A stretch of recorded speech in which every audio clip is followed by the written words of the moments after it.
So good afternoon, ladies and gentlemen. Welcome to AAP Magazine.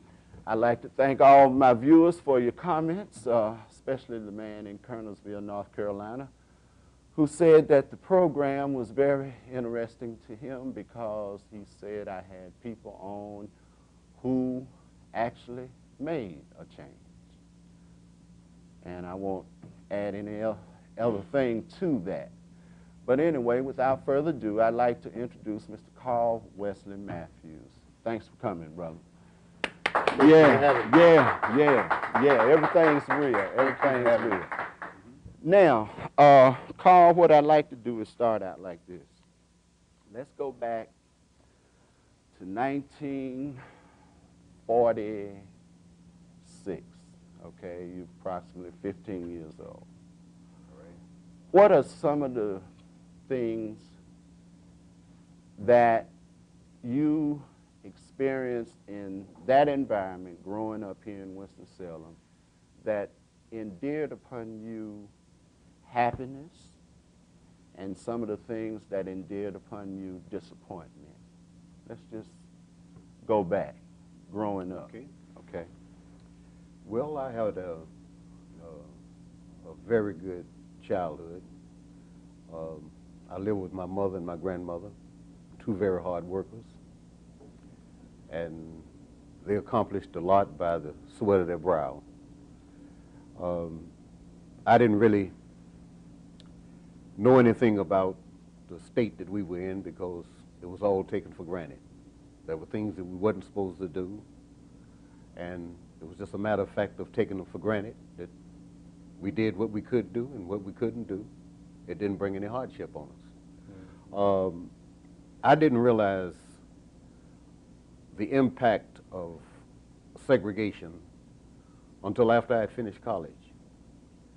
I started out on my journey of rebellion and resistance against the wrongs of this system in the year 1951. So you're saying prior to that time, it really didn't bother you one way or the other? No, we just took our state for granted. I mean, you know, we wasn't supposed to eat in this place. We wasn't supposed to drink there. We wasn't supposed to do this. You know, did it make you feel inferior? Did you see an inferiority complex in the community? How did the community impress you with respect to their motion? Well, their thoughts, you know, concerning that particular time. Well, our state of being really wasn't, it didn't dawn on me until 1951. We just went through things as we were supposed to go through them, as we thought then. We lived in our communities. We had our own stores, our own restaurants. And were you proud of that? Yes, I was. You felt real proud of that? Yes, I mean, because that's all we knew. We didn't know anything about going into a hotel or a motel or being restricted here or there, because we just took for granted that we wasn't supposed to do that. Did you think what the other people had was better? No, I didn't. No. Okay. Did you see that in the community, in maybe your peers? No, I didn't. We were quite satisfied with our state of being. See, something has to come along to wake you and raise you from a dead level to a living perpendicular on the square. And it had never bothered me, our state, at that particular time. Do you remember the rebellion of the people at Reynolds in '43? Very vaguely. Okay, you Very were vaguely. kind of young at that time. Yes, very vaguely. But I became a different man. I don't know what came over me. And I'll tell you the incident that inspired it.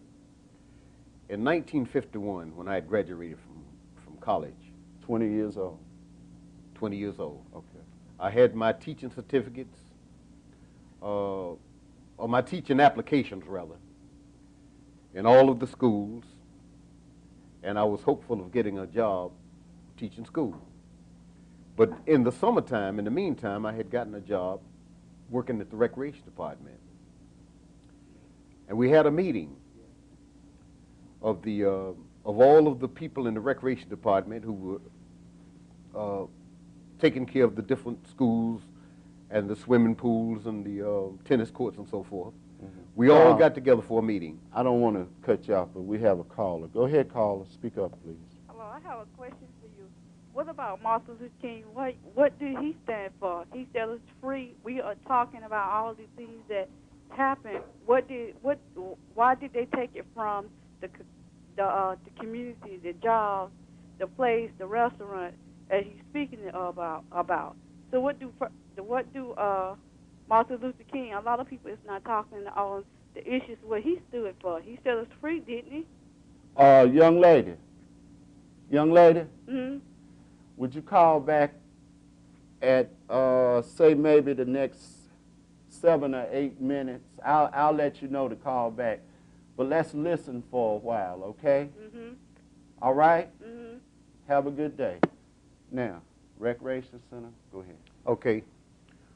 We all had a meeting at the recreation, all the employees of the recreation department. And at this meeting, we were all gathered together to listen to a speaker to address us about the swimming pools and so forth. I was a lifeguard at the swimming pool. And in this meeting,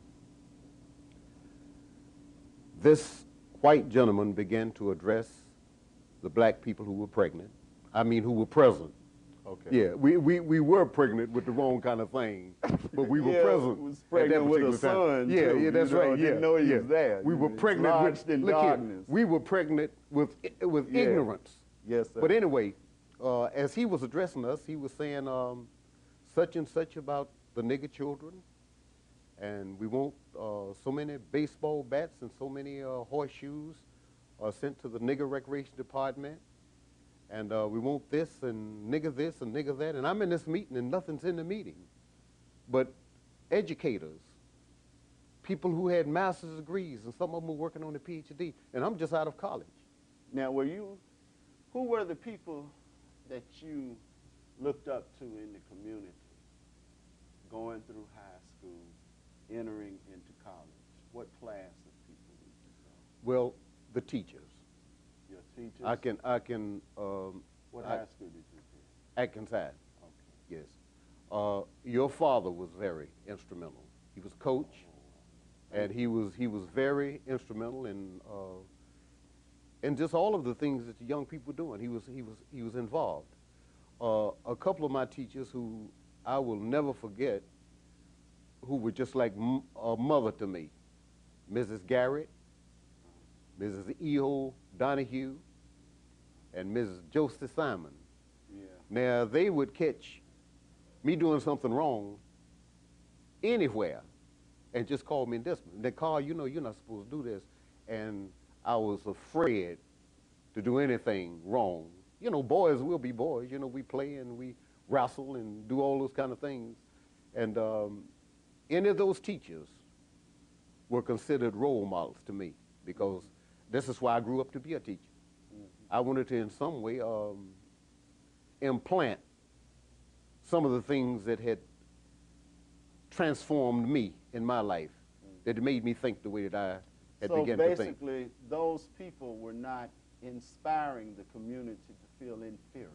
No, no, no. We never had an inferior complex. Though you had some people present with an inferiority complex. Yes, we did. Yes. Now, in the meeting, what type of people was in that meeting? We had teachers who were doing summer jobs.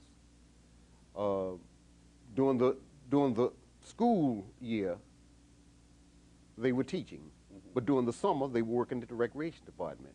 And so they sat in the meeting and listened to the white person using the word Negro? No, not Negro, just plain nigger, you know? No, he didn't polish it up. But anyway. He didn't put a little shine on it. No, he didn't. Anyway, I'm just out of college. Okay. But Johnson C. Smith Johnson C. Smith Great University. University. Wonderful, wonderful university. Yes, sir. Yes. Presbyterian. Mm-hmm. My That's granddaddy was one of the founders of Knoxville College. Is that right? Which was sponsored by the Presbyterian. Mm-hmm. So Well, it was a sister college. That was a beautiful school. Those were beautiful schools. Okay, so anyway, I don't know what happened to me. I don't know what inspired me to say anything or what gave me the courage to say anything, but I told this man, I said, just a minute, am I hearing you right? When all of the other teachers present, these people had master's degrees and some of them were working on their PhDs, and they were all looking at the floor while this man was speaking about black children and calling us all niggers. All of these people were just looking at the floor. And I said, hold it. But none of these people had anything to do with teaching you. No. Okay, these were newcomers. No, they were not newcomers. These people were people in the school system, the assistant principals. Oh, okay. You know, some of the respected, so-called prominent Negroes in the community. These who they were. Okay. So I stopped this man in the middle of his conversation, and I said, it's surprising to me that you're embarrassing me. You're making me feel bad.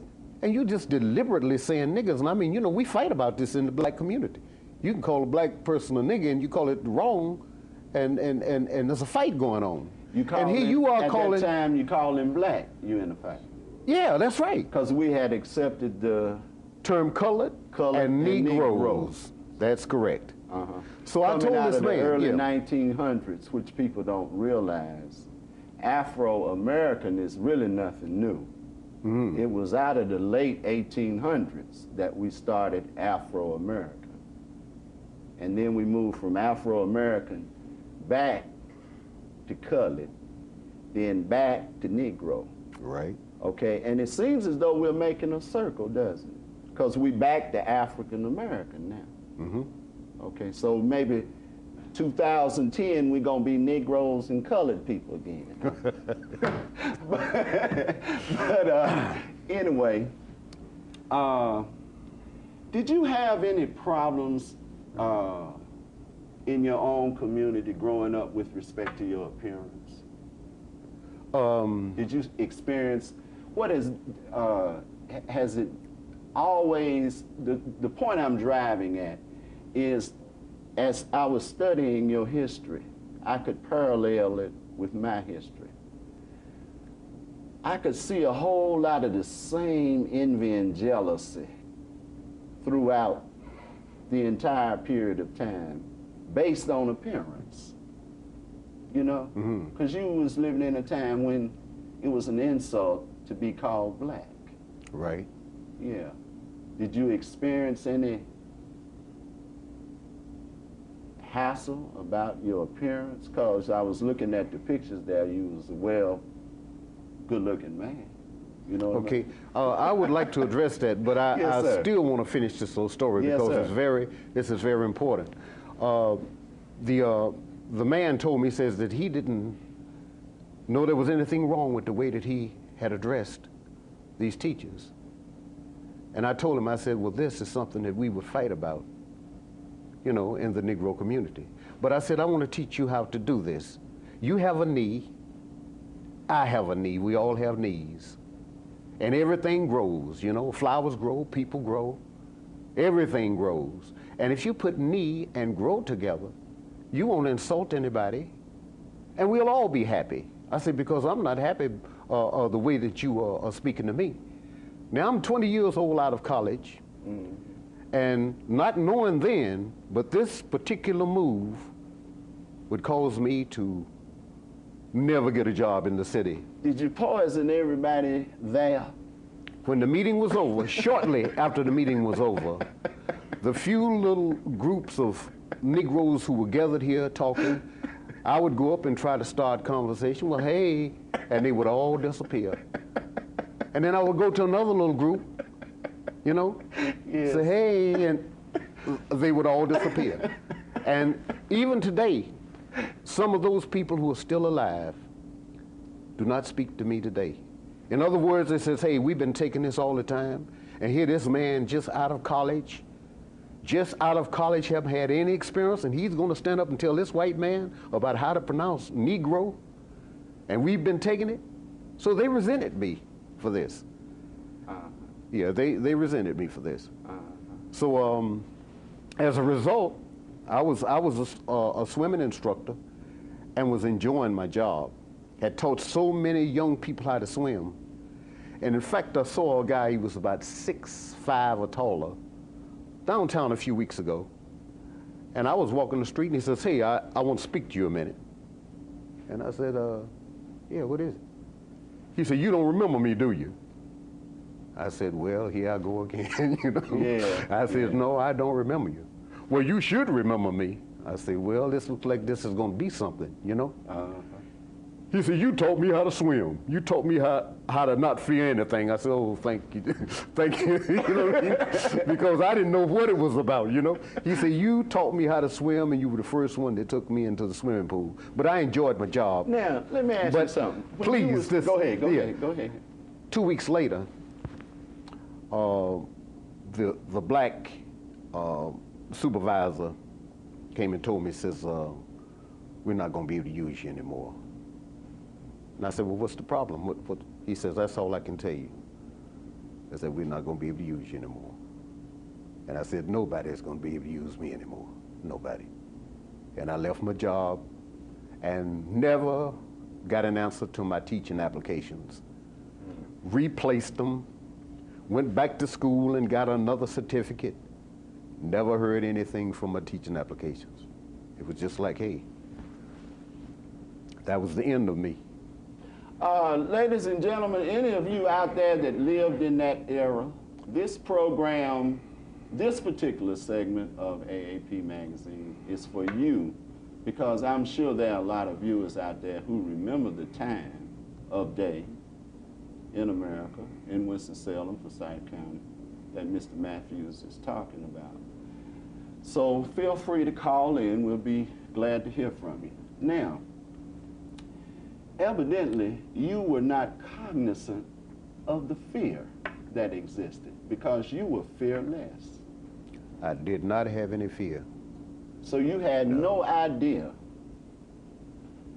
of, you just felt like you were standing up because you didn't have an inferiority complex.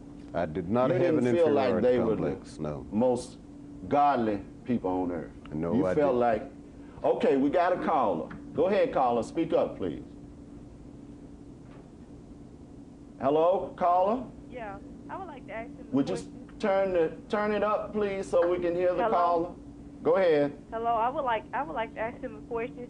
Do you Yes, think- ma'am. And Do you think the school system has changed because in the community they saying our black kids can't read? can hear it. We can't hear you too good. And in the back there, would y'all turn up the phone, please, so we can hear the caller? Hello? Yes, ma'am. Speak In the up. community, they saying our black kids cannot read. The school system haven't changed. What is we doing to change the we have our black students here cannot process and read. I mean, you talking about the school system. How do you feel that they changed? You said you was in a meeting where they was calling our Negro children niggers. Everything else. What are we doing to help our kids in the school system? Okay, thank you very much. Hang up. We'll answer it. I think she's asking you about the school system today based on what you grew up in. What is your comparison with what you have today and then at the point in time you were coming up? Well, I don't have any knowledge of what is happening in the school system today. Mm-hmm. The only thing that I do know is that the school system has failed because I look at the product. Yeah. You know, you judge a tree by the fruit that it bears. Right. And I don't know what they're teaching today. This was a time when I had exposure with the people who had the power.